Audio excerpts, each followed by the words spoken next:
Alright, so this is the first of the 5 videos, one for each guild.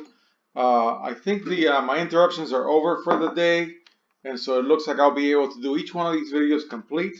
Let me just start by saying that I am totally in love with the guild, the Ravnica thing.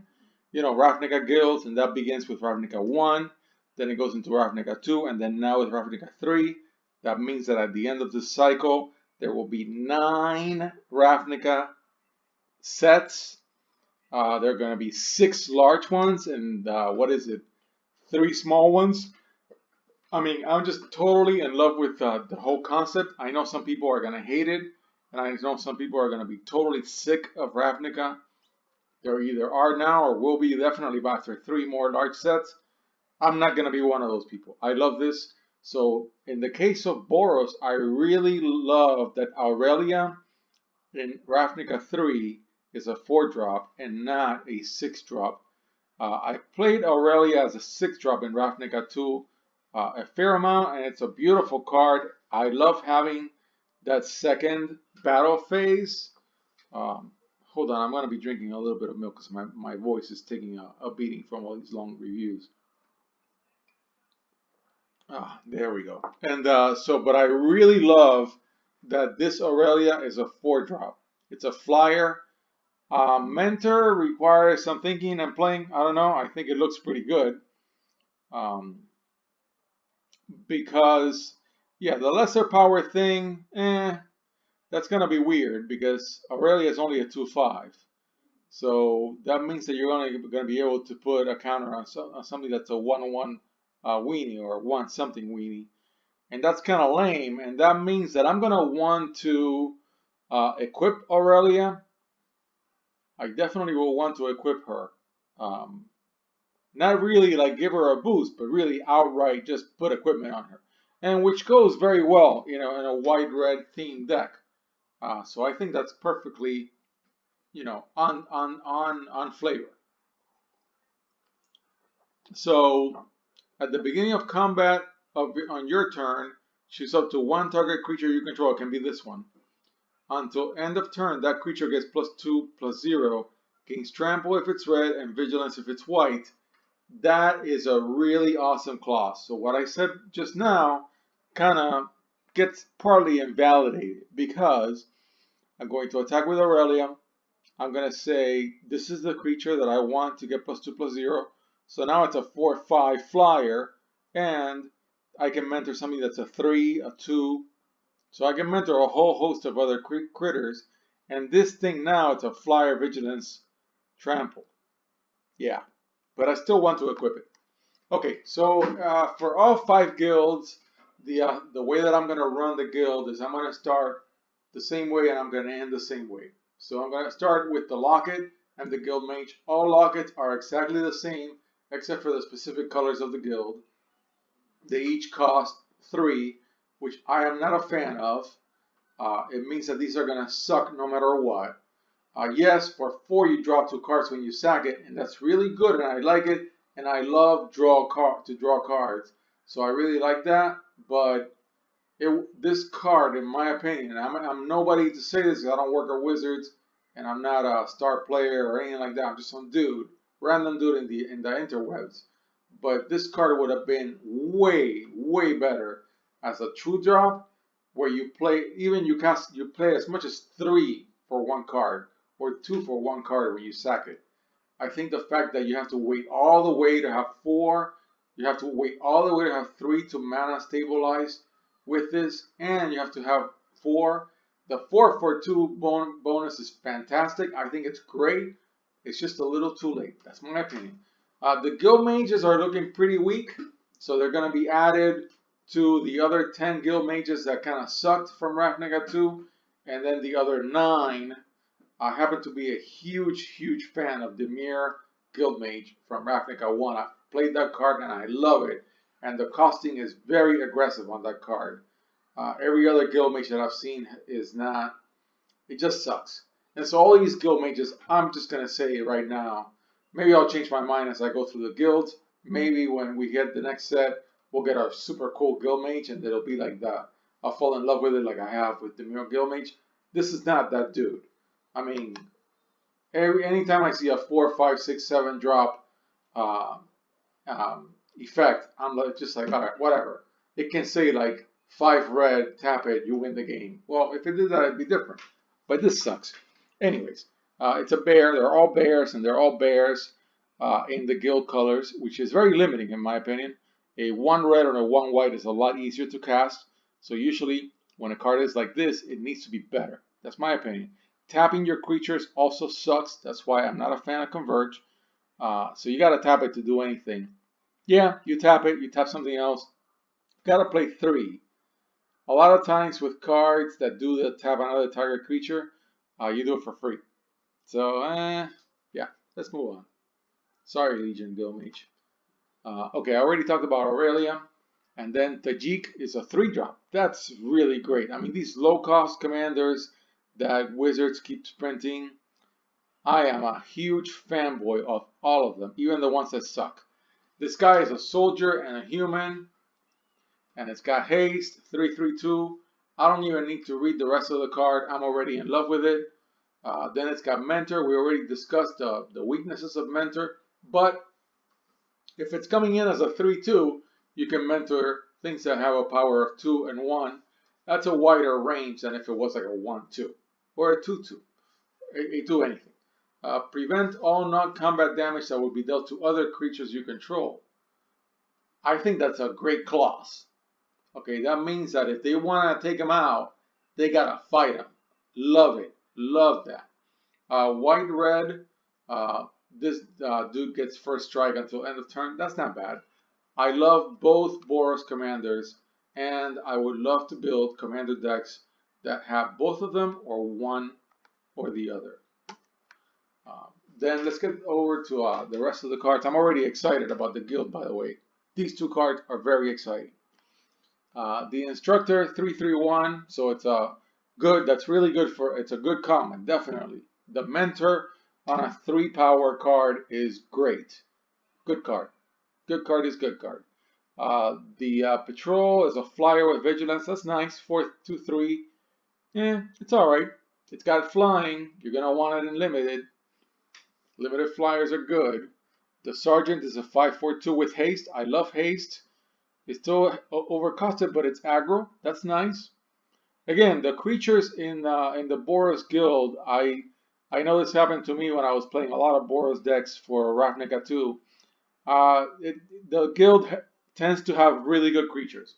So it's really hard to look at a Boros creature and say, oh, you suck. I mean, up to now, the Instructor, the Patrol, the Sergeant, they're good. A 5/4/2 is nothing to laugh at. Comes in with haste. It can mentor a ton of stuff with a power of 4. Yeah, what's not to like? And it's even a common. The Bodyguard is a 3/3/3. It's already square with mentor. Can help your 2s and your 1s. And it cannot attack or block alone. That can be a problem, but not in Boros if you play it right. You're going to be hitting with creatures all the time in this deck, if it's a Boros deck. So unless you're getting board wipe every other turn, which you're not, you're going to have a problem keeping 2 creatures on the board that can attack. And so the Bodyguard is going to have a buddy to attack. Then the Stalwart, it's a bear with first strike and mentor. Nice. I would want to put an equipment on it. It's even carrying a big ass sword. It's already telling you in the artwork, you want to equip me.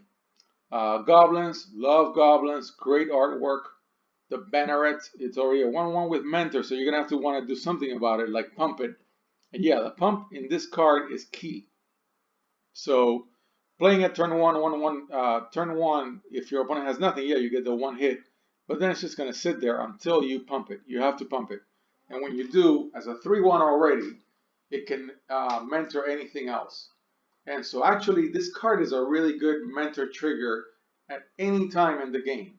Because if I cast this when I have 7 mana, very late game for red, okay, but let's just say we're in a battle, your opponent maybe is playing Celestia, they gain a ton of life, this game is drawing, you know, it keeps getting drawn, or they're in control, they've done a bunch of counter spelling and the game is already in turn 6 or 7.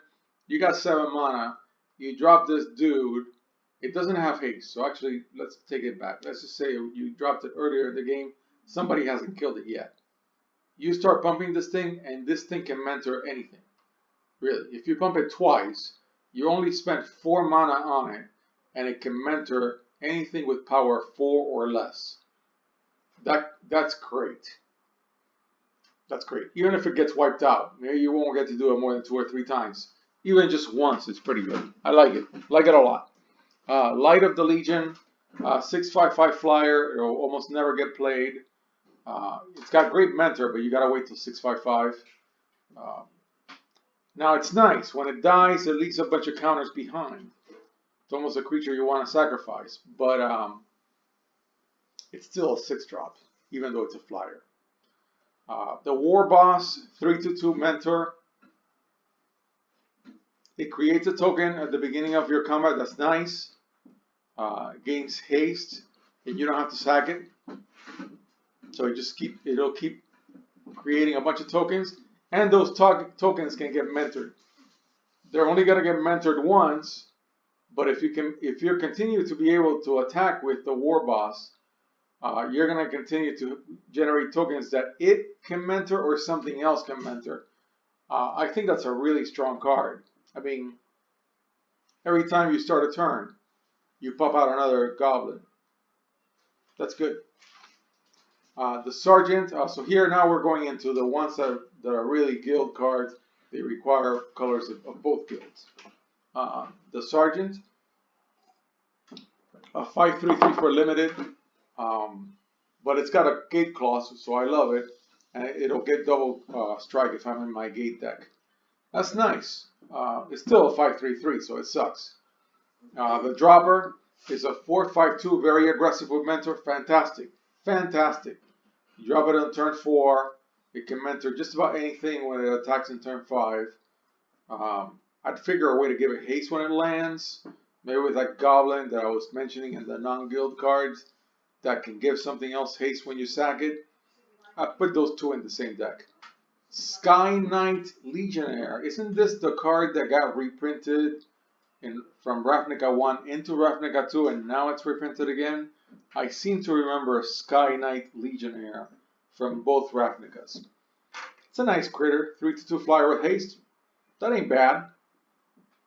Not bad at all, especially in limited. The Recruit 2/2/1. And if it's your turn, it's got first strike. It's kind of lame. It's alright. The 2 color each in the guild cards, this uncommon cycle, so there's 5 of them.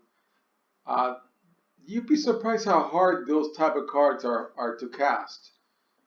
Unless you have a perfect mana base, these are really the equivalent of a 5-drop that doesn't have as many mana restrictions, maybe even a 6-drop. So I'm going to read these cards and forget about the mana cost that's on the card and just say, this is a 5/4/3 with mentor. And when it's dealt damage, it deals that much damage to target player. That's really good. So it's got a kind of like a Boros Reckoner kind of clause. I like that a lot. It's a good card. I think of it as a 5/4/3 with mentor, and I would say that's fine. That's fine. The Challenger is a 2/2/3 with mentor, and for 4, it gets +1/+1 until end of turn, and that allows you to mentor something else when it's attacking. It's going to be attacking as a 3/4. That's not terrible. It's a little heavy. The 4 cost is a little heavy. You're sacrificing a lot of mana for that, and there are better mentor enablers in the guild. It's still okay, and it comes in early. And even if you don't get to do that, you can mentor a 1/1. That's not bad. Justice Strike, a way to get rid of a critter that doesn't have less power than toughness. So if it's a 3/5, it's not going to do anything. But it's a 5/3, it'll do something. It'll kill it. Or 4/4. Any square critter will be killed by this. And any aggro critter will be killed by this. That doesn't have expert. Okay, so let me get my little milk. There we go. Okay, so the giant 6/5/5 vigilance. When it attacks, deals 1 damage to each creature defending player controls. That's great as long as you're not triggering a bunch of enrage. And it's not a May, it just does it. So you got to be careful with it if you're playing in regular standard constructed. So you're going to also only want to play it in limited, in my opinion, and sealed. Once it gets into the wild and it has all these enraged dinosaurs facing it, that's not what you want to do. The last thing you want to do is to give your opponent free enraged triggers. The double cards, this just happens to be my opinion.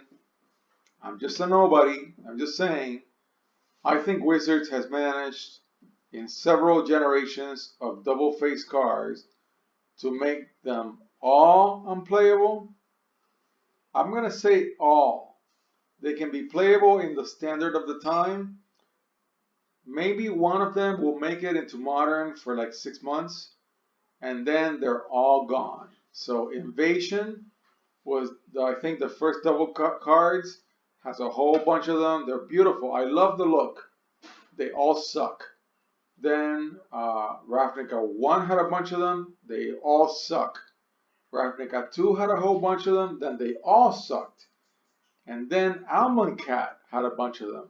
Also, all of those, they all suck. After having read through all of these, I think these all suck too. That's just my opinion. Maybe I'll be pleasantly surprised. Who the heck am I? I'm just saying, you know, I mean, you're going to listen to this and say, you know, who are you anyways? Why do we need to please you? And you're right. I'm just some dude. But I'm just saying, if anybody cares for my little peasant's opinion, it is very interesting that Wizards has designed. Now, this is going to be 1, 2, 3. This is the 4th cycle of double face cards. And I think they're going to be added as the 4th cycle that sucks. Anyways, Integrity, little battle trick for 1, +2/+2, that's fine. Intervention for 4, 3 damage to any target, you gain 3 life. That's not bad. I mean, the life gain, I think, doesn't do anything for you most of the time. But anyways, 4 for 3, it's okay. 2 for 2 response for 2. Nice battle trick instant to hit an attacking creature or blocking creature. That's good. That's strong. It would be strong by itself. Okay, it's a rare. Resurgence is a 5 sorcery. And so all the creatures you control gain first strike and vigilance, and you create the second combat phase, which is what used to be a clause in Aurelia in Ravnica 2. That's good. You're playing it as a sorcery, so your opponent already knows that you're going to have a second battle phase. That's good. I mean, I would play it. But again, I've gone through these cards before, and it's always the same. When they come out, I fall in love with them. I play them. They all suck, and then I never play them again. Then the final round of Boros cards. The Clarion is a 3-drop sorcery. You can pick one or both. I like that a lot. Deals 3 damage to each creature, so it's a really nice board wipe for lower critters, lower size critters. And you can also have your creatures you control gain lifelink. A sorcery speed, so you're only going to play it before combat or after combat.